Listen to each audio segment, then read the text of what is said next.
then Isaka Conde in the same way as I was speaking about. জিকোর চেয়ে শ্রাবণ বেশি talented, তাই ওকে দলে নিয়েছি। সাংবাদিকদের প্রশ্নের জবাবে জিকোকে এভাবেই তাচ্ছিল্য করেছিল ক্যাব্রেরা।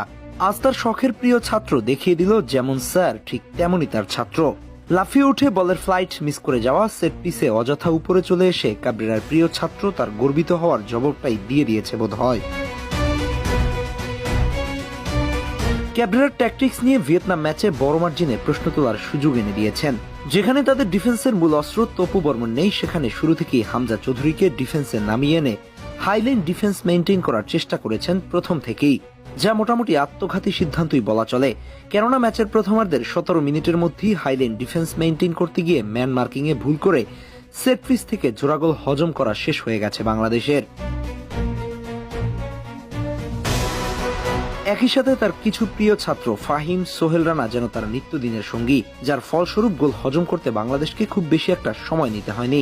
জামাল ভুঁইয়া, শেখ মোরসালিনদের বাহিরে রেখে একাদশ সাজানো তার প্রিয় ছাত্র ফাহিম, মেরাজুলি ভরসা। শেষ পর্যন্ত দ্বিতীয়ার্ধে কিছু সাফ করলেও কাজের কাজ ততক্ষণে যা হওয়ার তাই হয়ে গেছে।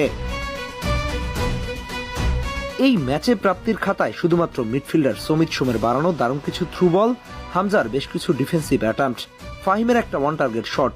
যদিও ম্যাচে ফাহিম তেমন একটা প্রভাব বিস্তার করতে পারেনি।